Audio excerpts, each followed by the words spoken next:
Hello everyone, welcome back to the Python programming series. Imagine you save student records in a program. Now that you close the program, all the data disappears. So how do we store data permanently? That's where file handling comes in. So file handling allows you to create, read, write and manage files, making our programs more useful and practical. So in this lesson, we'll be covering every concept related to file handling in Python. So without further delay, let's get started. So starting with what is a file? A file is a collection of data that is stored externally on a storage media, such as a hard drive, SSD or other storage devices, right? So unlike data in RAM, the files remain stored even after the computer is turned off. So a file consists of two attributes, file name and the location, right? Which is the file path. So the file name consists of two paths which are separated by a dot. So the first part, for example, we are taking sample1.txt here, right? So sample1 is the name, the file name, and txt is the extension which helps you identify the default program that can open the file. If it is txt, you can use Notepad or any text editor. For a C file, you can use C compiler or interpreter. Likewise, right? Next, we have a file path. So, a file path refers to the complete address where the file is stored, right? It specifies where the file is stored. It's a sequence of directories leading to the file and indicates the directory in which file is located. One and the same thing, right? So basically the address or the memory location where the file is stored. Next we have the file operations. So what all operations can be performed on a file? We all know that we can create a file, open a file, read and make some changes to it, right? Manage files. So let us see.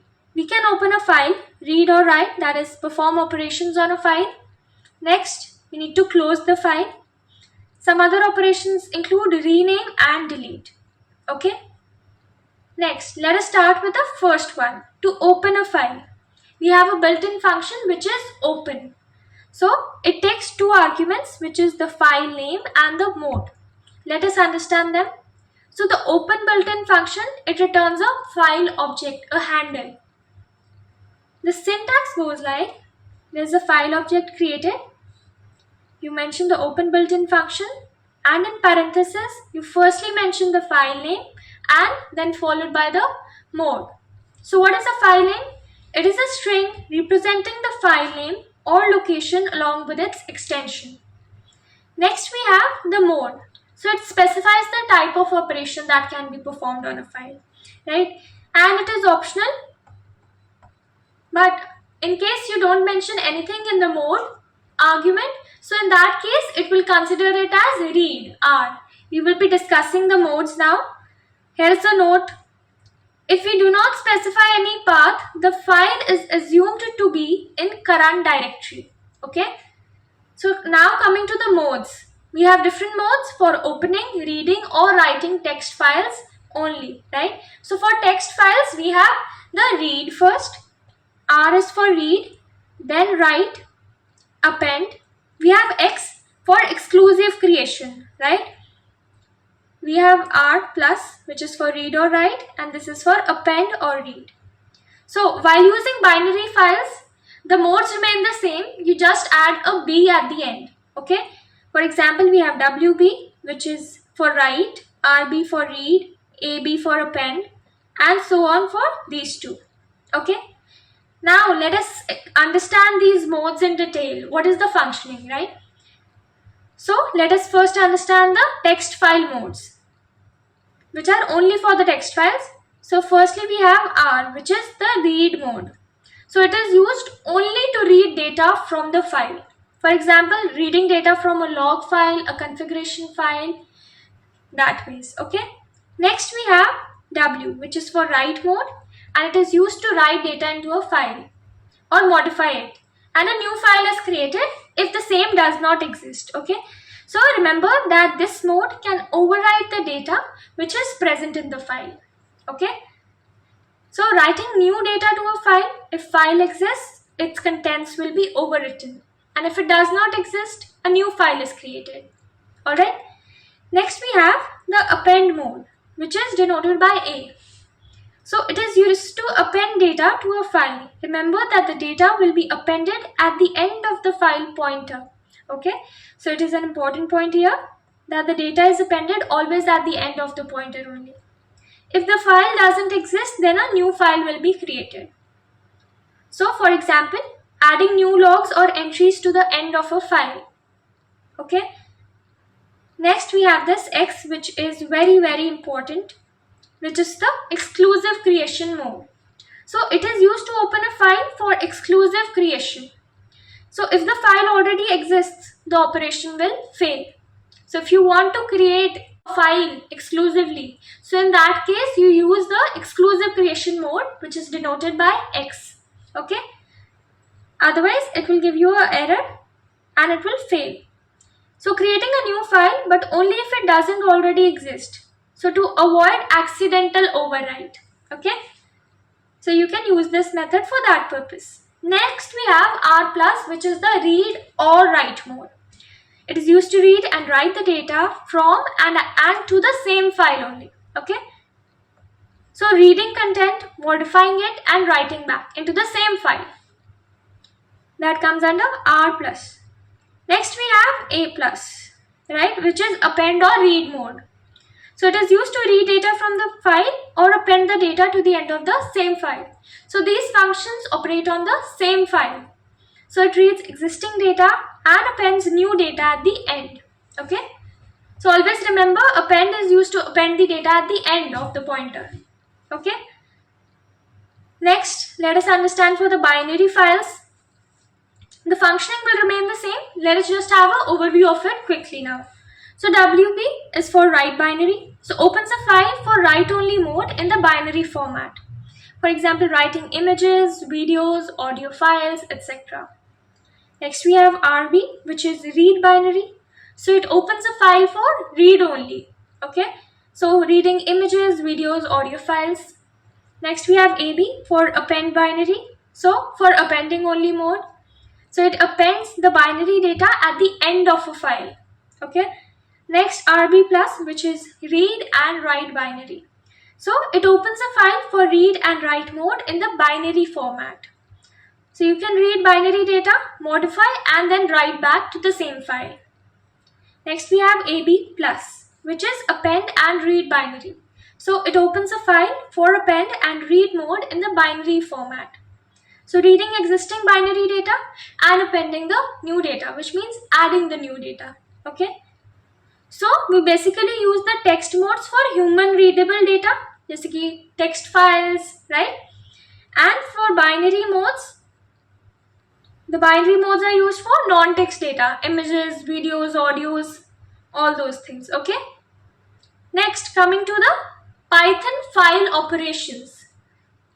This is an important concept in file handling. So let us quickly go through it and understand the file operations one by one. Firstly, we have read of size. So what is the syntax? We write file.read and in brackets you mention the size. Okay. So let's have a look at the code. We are creating an object here, F, right? The file object, and then in open we are mentioning this is the file name and this is the mode, which is R. Okay. So f.read of file will read the specified number of characters, which is 5 in this case. So it will read the first 5 characters. Alright. Next we have read line. So this is the syntax, file.read line, and it will read one line at a time. So we have an example, f is equal to open, you mention the file name and then the mode, read mode, right? So on printing f.read line, it will read one line at a time. So the first line will be displayed, whatever is written in data.txt file. Okay. Next we have the tell. So it returns the current cursor position. If you want to know where the pointer is at the current position, current time, right? So you can make use of the tell. So we have a file object f named over here. In open, you mention the arguments as data.txt, and in read mode, you are opening it. So on printing f.tell, we will get the current position of the cursor. Okay. Next we have seek.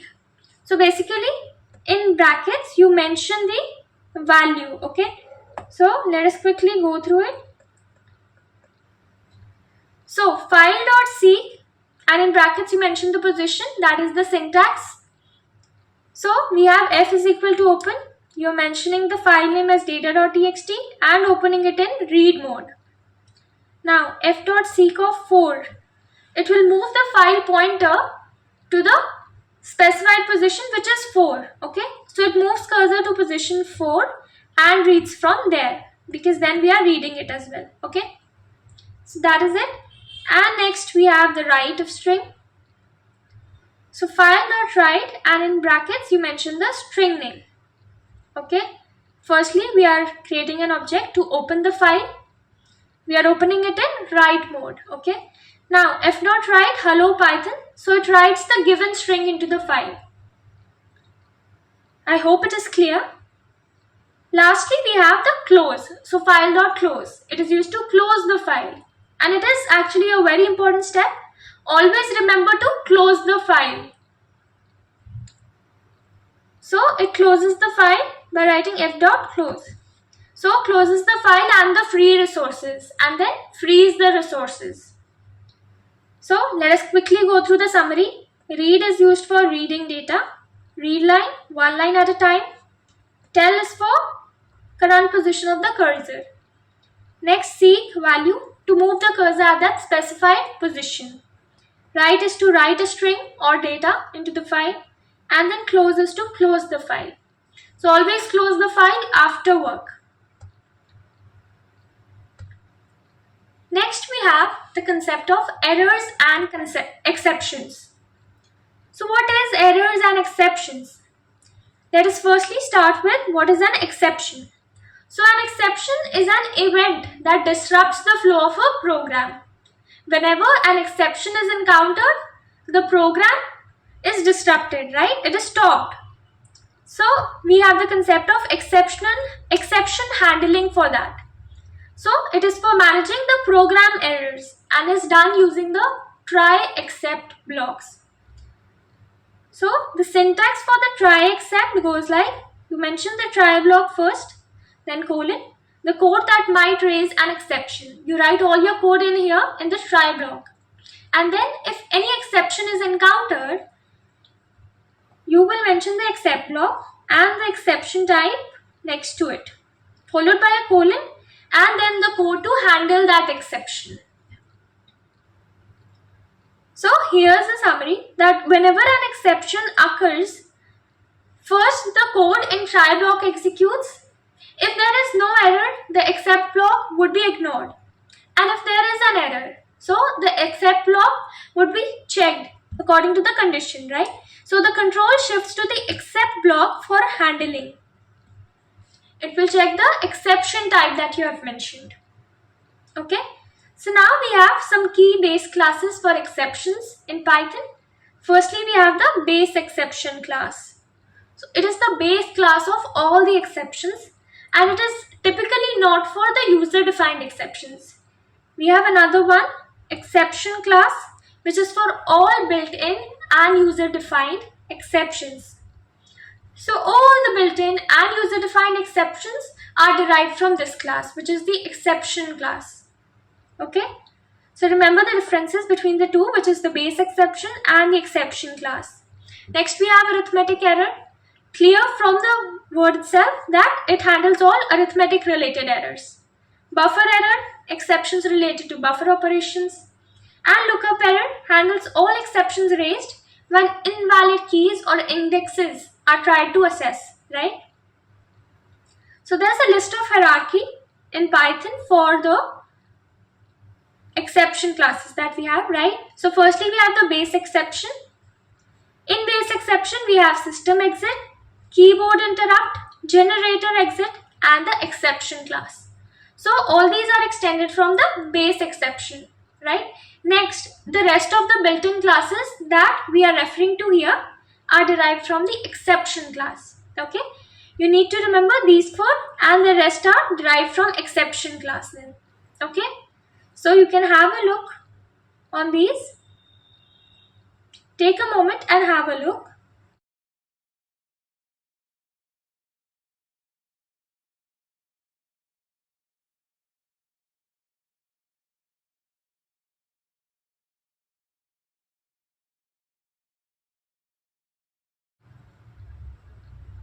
So now that we are done with what is exception handling, next we have error handling. Now what is an error? It is a bug in a code that is generally caused by the developer who develops the code, right? So we have three types of errors, which is the syntax error, logical error, and then the runtime error. So what is the syntax error? It is a grammatical error. So basically, it is identified by a missing required keyword, maybe a missing symbol like a colon or a comma is missing, right? Grammatical errors, or like misspelling a word, then wrong indentation.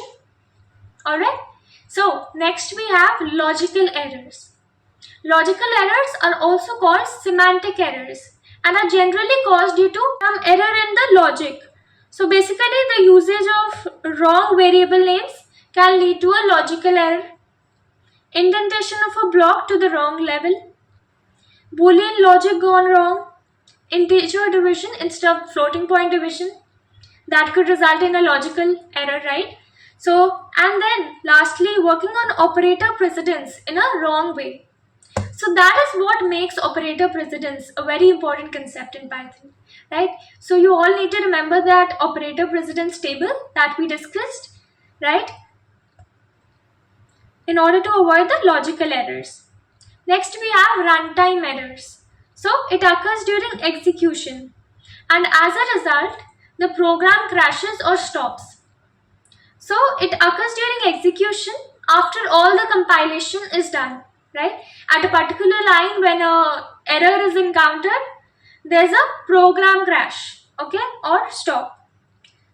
So in runtime errors we have the zero division error, type error, index error, key error, or the attribute error in case you try to assess an element of a list at a specified index which is not there, right? So in that case you will get an index error, and similarly for the key error and attribute error if they don't exist and you are trying to assess it. Alright, next we have the file not found error. If you are trying to assess a file which doesn't exist on your system, right?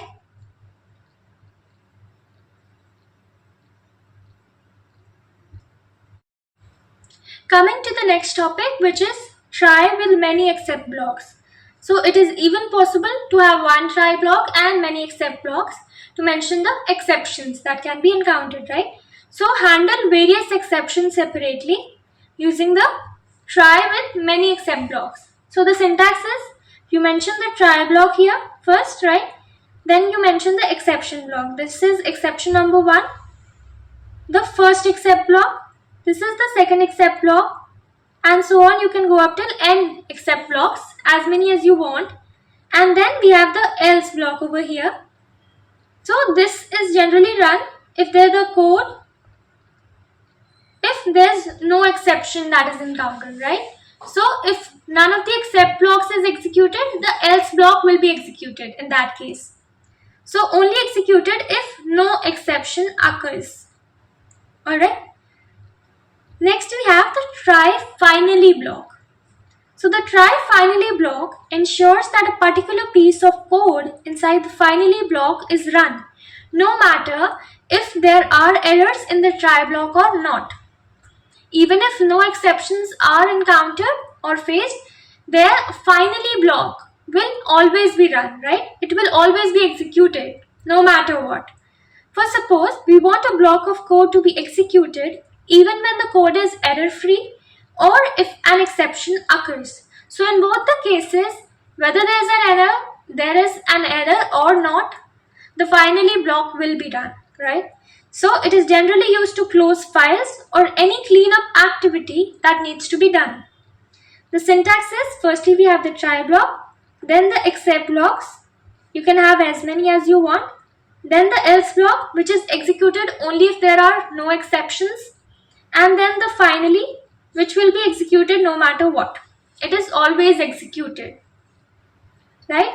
So you mention the code that needs to be executed over here, and mainly it is like a cleanup or a resource release code, right?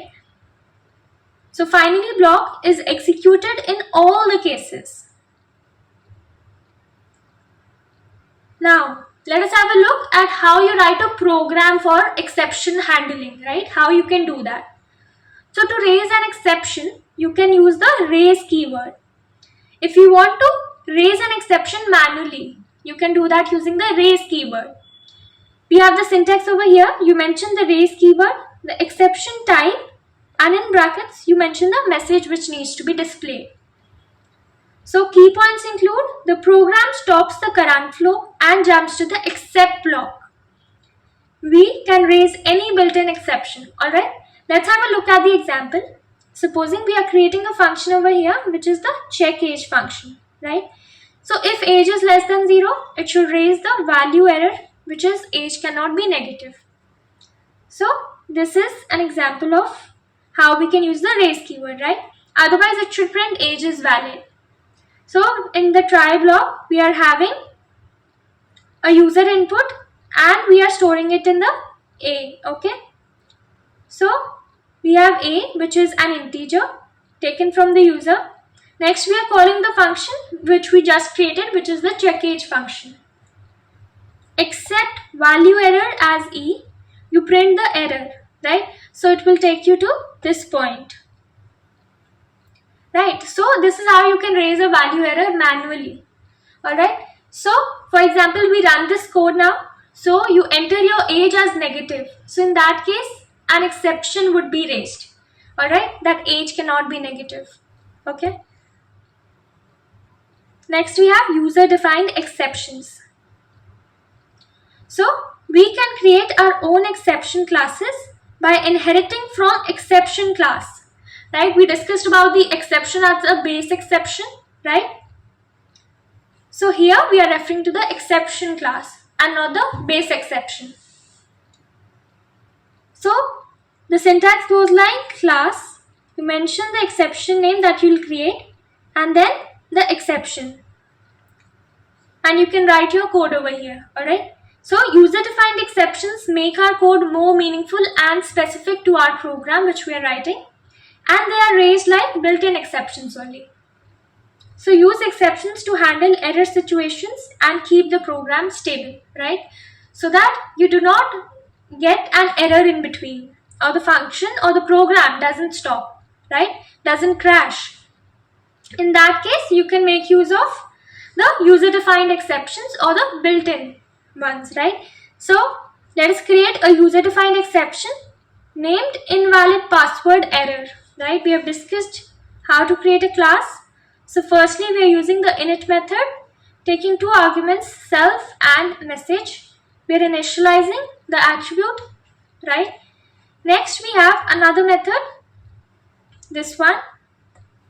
It is a private method. It will return self.msg, right? It will fetch the value reference to this attribute which is msg. So now we are creating a custom exception, which is we are defining the validate password function and in brackets we are mentioning pw as an attribute.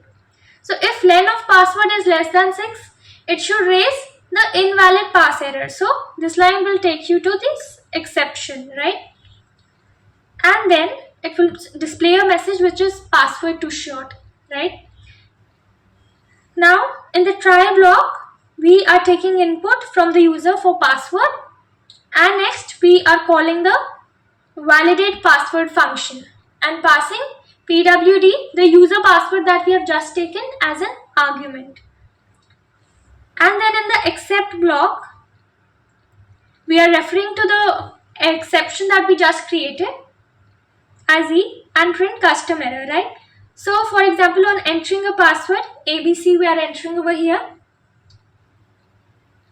And since the password ABC is just of 3 characters, it is less than 6, right? So it doesn't verify with our condition, right? Which is len of password should be less than 6. No, it should not be, right? So in that case, we'll get a message which is password too short. And we are getting the same over here. Okay? Coming to the import statement in Python. So what is import statement? It is used to include modules in a Python program which make our work easier and like you can reuse, right? So a module is a file containing Python definitions and statements.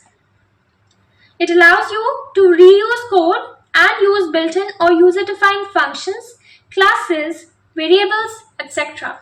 Okay, so there are 3 ways to import a module. And then you can use it anywhere in your program. For example, you can import module name, so the entire module gets imported. Next, from module name, import function name, variable, class. So in this case, only the functions that are required in your program, you can import those, right, from the module which you will specify here. Next, import module name as alias. So you can name the module a smaller, you can give it a shorter name so that in your program you won't have to write that big name again and again, right? So in your code you can use it as a short way of calling the same module. How to import a module? You use the import keyword and then write the module name. Example, we have the built-in math module in Python. So you write import math and then you can use any function from the math module. For example, we have r is equal to 5 and we want to calculate the area, right? So in that case, you can use the math.py function into r, right? So pi r square basically. So area of the circle, you can get it printed. Similarly, Python has many built-in functions like the math module, right? We have random, datetime, OS, sys, etc. So there are many modules that can reduce your work and make you reuse your code, right? Make your work efficient. Next, we have an example of the random module as well. So we are importing the random module over here. And supposing we want to generate a random number between 1 to 10. In that case, you can use the random function. From 1 to 10, right? And any random integer will get printed. So here we imported the random module and used the random function. So it will return any random integer. Next we have program using as in import. So we are taking help of aliasing in this case. So import module name as alias. We have an example. Let us understand through this. So import math as m, right? So using alias m instead of math this time. So you have r is equal to 7 area. You can access it through m.py into r. So earlier we were making use of math.py, right? Now after aliasing, m.py will also work the same way. So we imported math module with alias m. Now we can use m instead of math. Okay.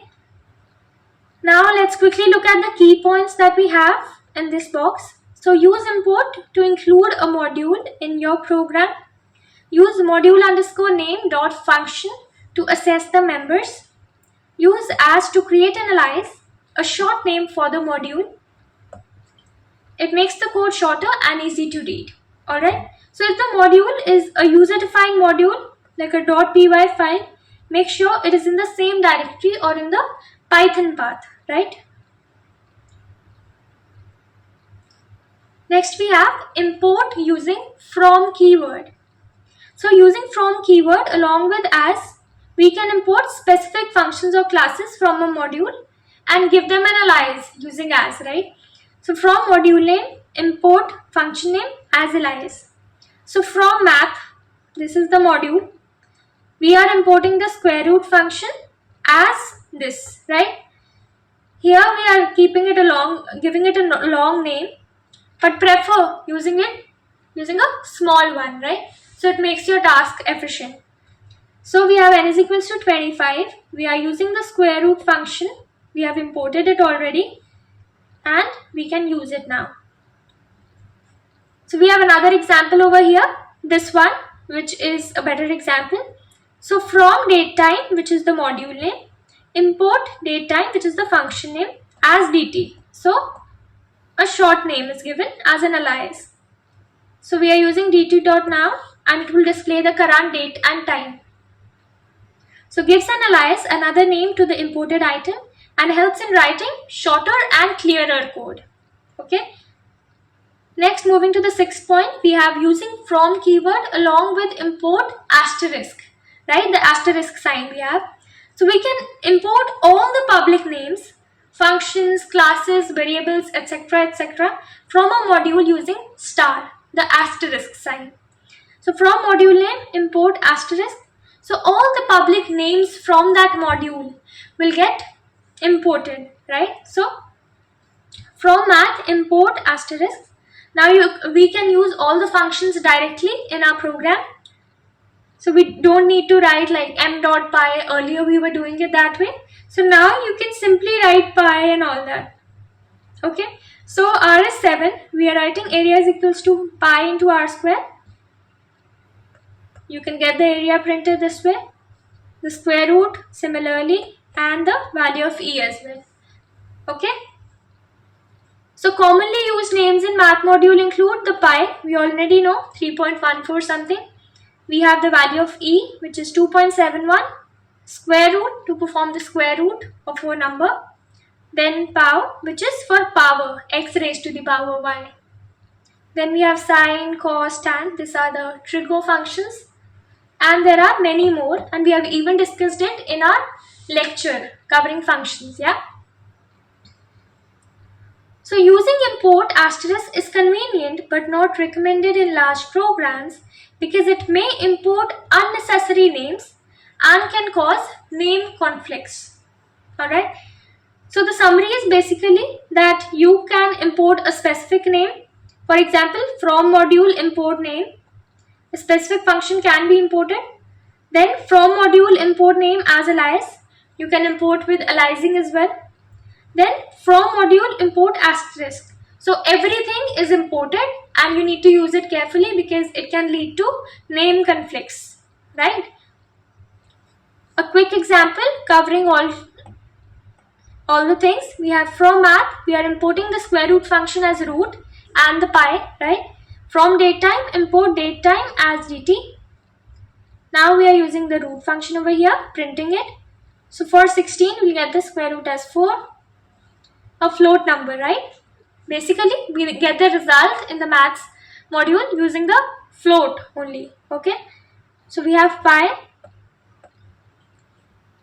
Next we have dt.now. We'll get the current date and time.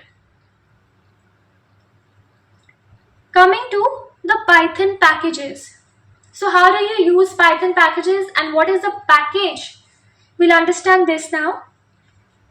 So what are packages? Packages are basically directories with some specific rules. Okay, so packages, they have multiple modules inside them and each package should have a file called init.py. Okay, so this is an important point. So if a package has something of this sort, a file named in this manner, so it would be considered a package. Even though it can be empty, okay, but this file needs to be there. So we write import package name dot module name to get a specific module which is there in that package. This is the syntax for importing a module from a package using the dot operator. Next, for calling a function from a module within the package, you can use this syntax, which is package name dot module name dot function name for calling a function, right, within that module. So a package is a combination of this file. It always has this file. There could be multiple modules in it. Here we have mod_1.py and mod_2.py. Let us understand this entire concept of packages using an example now. Supposing we have a package named robots. Okay. So in it we have three things, which is init.py, right? This file is always there, which makes it a package. And we have two modules named car and house respectively. In the car module, we have two functions, clean car and check car. In the house module, we again have two functions, clean house and parent this time. So firstly, we will import that module from the package. So we write import package name robots.car, which is the module name. Next, we will import the house module from robots package. So import robots.house. Okay. So both the modules are now imported. Now to call the function, you will make use of the syntax, which is you mention the package name dot module name dot the function name. So robots.car.cleanCar, okay, and robots.car.checkCar. So we are assessing the two functions, cleanCar and checkCar, which are there in the car module. Next, robots.house.cleanhouse and robots.house.parent. So in this case, we are importing, or we are calling the function clean house and parent from the module named house, which is there in the robots package. Okay. Now let's revise the maths module. So you use the import math method for that. It provides access to mathematical functions and constants.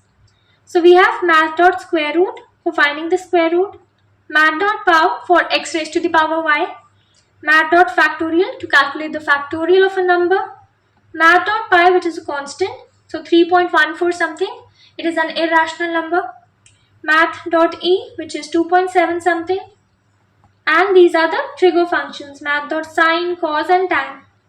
Always remember x is taken in radians. Okay, we even have degrees and radians, okay, in the math module. For example, we have import math, we are taking r as 5, and now the area would be pi r square, so we are writing it in this way since now we have the math module imported, and then printing the area. Next, to find the cube root, supposing we have n is equals to 27, we have cube root is equal to math.power, we are using the power function, so we'll get n raised to the power 1 by 3, which is cube root of n, right? So this is how it is done, right? You can use power function in this way to find the cube root. We have a function defined for square root, but there's no function for the cube root in the math module, so you can make use of power, right? And you will get the cube root. So always remember that all angles are taken in radians in the trigonometric functions, okay? Next, we have the C maths modules for complex numbers. So the C math module provides mathematical functions for complex numbers. We know that complex numbers are of the form a plus bj, right? For example, let us take an example of complex numbers. Supposing we have 3 plus 4j, 5 plus 7j, we can even have 6j, right? And so on. So now, commonly used functions in C math are the square root of a complex number, e raised to the power z, right? E to the power z, which is the complex number, okay? Next, we have sine of a complex number, cosine of a complex number, phase or the angle of a complex number, and then polar, which returns r comma theta of a complex number, okay? For example, we are importing the C math module over here. We have a complex number z, which is 3 plus 4j, a complex number. Firstly, we'll print z. Then we'll find the square root of this complex number. Then sine, cosine of the complex number. And then finally, you can find the phase and the polar, right? The polar coordinates. Alright.